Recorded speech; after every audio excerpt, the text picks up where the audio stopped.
Did you know pollution is not only one main driver of biodiversity loss, but also a relevant factor in development of disaster risk? Assalamualaikum and a very good day to Serva East, also our fellow friends. Today our group represents about environmental pollutions in Malaysia. As you can see here is the content that we're going to discuss about, start from issue of the article, parties involved, factors, implications, ways to avoid environmental pollution, and lastly, conclusion. So without further ado, let's start with the first presenter. Today, I would like to discuss a serious issue of an article that affects not just the environment but also the health and well-being of millions of Malaysians: air pollution. Greenpeace article highlighted the state of air quality in Malaysia, shines light on our country's terrible air quality and the critical need for change. Malaysia's air pollution has reached concerning levels with important contributors including emissions from industrial manufacturing, electricity generation, transportation, and open burning. This pollution causes not only harm the air we breathe, but also endanger the public's health. According to the article results, the air pollution accounts for about 32,000 unnecessary deaths in Malaysia each year. This worrying figure emphasizes the critical necessity for us to confront this issue head-on. The economic burden of air pollution is equally alarming, with an estimated cost of 303 billion ringgit Malaysia, or about 20% of Malaysia's GDP in 2019, attributed to healthcare expenses and lost productivity due to pollution-related illnesses. Despite these challenges, there is a hope. The article emphasized the need for Malaysia to set more ambitious and legally binding air quality standards that are consistent with the World Health Organization's latest guidelines. This requires strong political leadership and desire to improve governance systems that prioritize public health and environmental sustainability.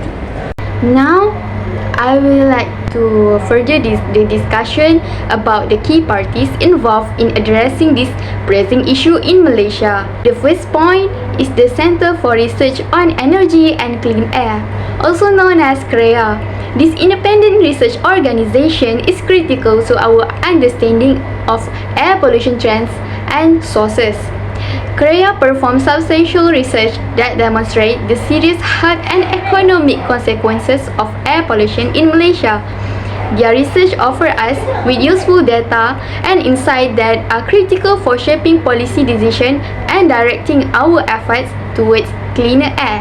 Afterwards, air pollution has a direct influence on Malaysian citizens, this resulting in several health risks and economic issues. Their active engagement is critical in campaigning for stronger air quality laws and ensuring that community concerns are addressed during the policy-making process. Unfortunately, air pollution causes around 32,000 unnecessary deaths in Malaysia each year.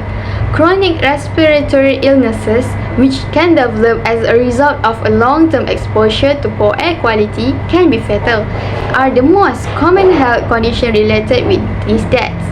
Next, specific contaminants have been associated to an increased risk of occurring several types of cancer, emphasizing the urgent need for effective efforts to combat air pollution and protect public health. Next point, we have Greenpeace Malaysia. Greenpeace Malaysia, an independent non-governmental organization, also known as NGO, investigates and documents environmental issues such as air pollution. They push for solutions that safeguard every citizen's right to clean air.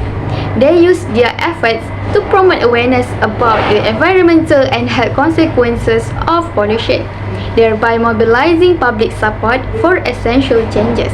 Finally, is Malaysian government, particularly the Ministry of Environment and Water, must also be acknowledged. The government is in charge of developing and enforcing air quality standards. The article emphasized the government's urgent need to be strengthened public health and ecosystem health objective in its air quality governance framework. It advocates for the adoption of legally binding and enforceable ambient air quality standards to effectively control and reduce air pollution. So I'll continue to the factors of environmental pollutions in Malaysia. First factor is air pollution sources. This factor commonly happen through electricity generations, automobiles, where the vehicles in the road produce out noxious fume, open burning, where they burn the leaves and rubbish, also manufacturing industries. These activities will increasing an air pollution in Malaysia, which contributes to the negative effects on humans, plants, also environments. The second factor is inadequate governance and accountability. So the governance framework of air quality management system is lack of accountability, transparency, and public involvement. So this also causes limited participants from public in decision making, also for them to voice out the air quality issues. So it is harder for them to address environment concerns effectively. Third factor is political will and policy reform. So the environmental regulations are facing weak of enforcement. So they need stronger political to prioritize public health and environmental sustainability. To illustrate, COVID-19 pandemic highlight the awareness and importance of health and environment, which leads to necessary policy reform and better address to public health and environment in the future. The last factor is insufficient air quality standards. The Malaysia's air quality regulations are lack of necessary strictness, which it is challenging to effectively protect the environment. These air quality standards also lack of comprehensiveness and implementation of necessary measures to safeguard the environment and public health. Next part is implications of environmental pollutions in Malaysia. The pollution will impact health of community and people in the country. In Malaysia, air pollution is responsible for approximately 32,000 preventable deaths annually. This leads to chronic respiratory disorders, cardiovascular disease, and various types of cancer. This matter not only difficult for one party only, but also the hospital will affect of lack manpower for them to treat the patients that suffering this disease. Secondly, economic growth. The air pollution in Malaysia affect health costs in about 303 billion ringgit Malaysia annually. This also representing 20% of gross domestic product in 2019. The pollution also contributes to the absenteeism and presenteeism in the workplace, which employees present but fail to be productive. This is because of health issue due to the negative air quality. So this is affecting overall productivity. Lastly, environmental impacts. The air pollutions affect the ecosystem, compromising biodiversity and the health of flora and fauna. This contributes to the stunned growth of plant system. Not just that, it is also endangering to the lives of animals. They are sources of human food, which is us. Moreover, pollutions contributes to the climate change, which gases like methane release to atmosphere, and also the extreme phenomena will happen such as haze and global warming. So, I'll be the last presenter and would like to discuss with you about the several key strategies to combat environmental pollution in Malaysia. First, let's talk about raising awareness and education through public campaigns. This is crucial because many environmental issues came from a lack of understanding. So I think by educating the public about the impact of their daily actions on air quality, we can encourage voluntary behavioral changes. I love to give an example to clarify about the point. As an example, we can do a simple actions like a proper waste disposal and reducing open burning. So at least it can make a significant difference when it is adopted by many people, right? Do you ever think about sharing transportation can help to enhance our air quality? Yes, it can.